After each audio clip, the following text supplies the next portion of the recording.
It is just about 7:48 now, and we've got a visit with Deacon Ed Ireland. He's on the line with us right now, and we're going to talk about a wonderful event coming up this weekend. Morning, Deacon Ed. Morning. How are you, Ron?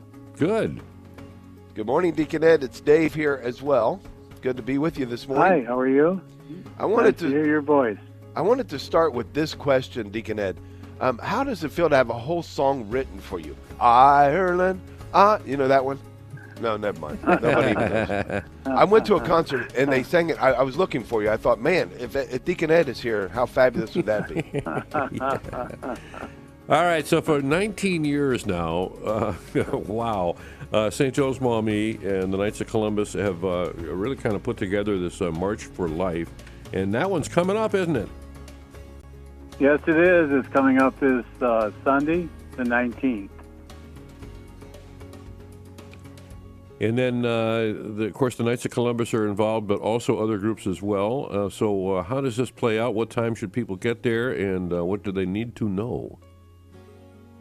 Well, they should plan on arriving for a 2 o'clock Eucharistic celebration. That lasts from 2 o'clock until 2:30. At 2:30, we begin our march to the cemetery in Maumee. It's the Maumee St. Joe's Cemetery, where we have a Right to Life statue. Everyone marches to the cemetery, and that takes about 20 minutes. And we gather around the statue that's in the cemetery, and we say a Right to Life prayer. It's actually called a Prayer for Life. And the people, as they are marching, are carrying flowers. Each flower represents 650,000 victims of abortion. Wow. After we say our prayer, yeah, I know, it's terrible. After we say our prayer, the people leave their flowers at the foot of the monument, and then we come back to Maumee St. Joe's for refreshments and to hear life speakers, Right to Life speakers. Let me ask you this, Deacon Ireland. A lot of people would be, not a lot, some people would be nervous about coming because of the conflict that might ensue, worried about what people are doing or saying as they drive by. In 19 years, you have a good understanding of what that's like. Kind of draw out and bring that out for people to know about today. It's a beautiful testimony, right, that really is received with a good bit of positivity. Yes, it is. We say the rosary as we walk to the cemetery, and occasionally we have people that will stop and blow their horns, or will a few comments occasionally over the years from some of the houses. But we do have a presence of the Maumee Police Department, who actually are there to make sure that everything goes smoothly and that the people that are walking are safe as far as snow and ice is concerned. And so I would say over the years, any negativity has been very minimal. And Deacon Ed, people come from all over really to participate in this one. And again, it's the 19th annual, so it's been going on for a long time. And the crowds get bigger and bigger each year. And it seems like the colder the weather or the worse the weather is, the more people come out, which is, I think, wonderful. And then you take that march down to the cemetery and that memorial to the unborn, which is beautiful, where everybody kind of gathers around. It's very moving. It is. It's a wonderful testament to life, to our faith, and what life means to all of us. And it's always done the week before the march in Washington. So we really feel a connection with what's going on there. And like you said, there are people from all over the diocese that come. We're the oldest march in the diocese, as far as I know. Yep, I think so. And I know working in conjunction with other groups, I know St. Rose has a pro-life group there, and we have others that are helping out in this effort and being involved. Now, will there be signs available if people want to carry pro-life signs? There will be signs. They'll be at the back of the church. So people can pick one up and carry them with them. That's a really good idea. A lot of people do that. And really, the weather is going to be pretty nice, considering the calendar date. It's going to be a rather warm day, which is, I think, nice compared to what we're at right now. So it should be just a perfect conditions for this walk. Yeah, I'd like to mention that if the weather does get really bad, we would march through the city of Maumee and not go all the way out to the cemetery, but that's only in extreme conditions.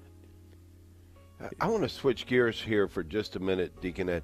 You know Father Eric Schild, your pastor. He is so beloved, a wonderful homilist, gentle, loving man, loves, and by all appearances, just loves being a priest, and so many great things happening there at St. Joseph.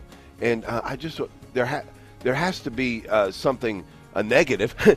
He's got bad qualities, but we don't know them. So, but you do. So, can you just share those with us?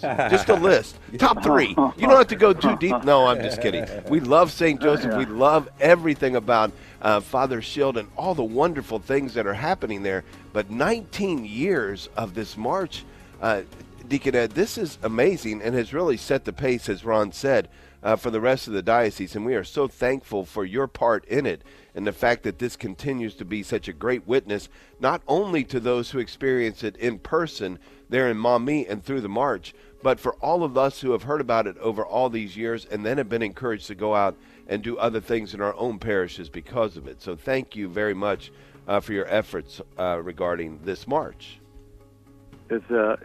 I'm involved, but it's really the Knights of Columbus in our parish. They're very active, and they do a lot for the parish, like as all Knights of Columbus do for their parishes.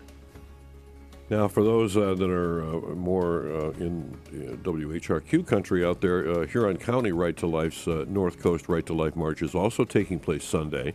That'll start from St. Paul Convocation Center lobby in Norwalk at 2:40 p.m. So if you can't come to the Maumee one, maybe the Huron one in Norwalk would be the one for you.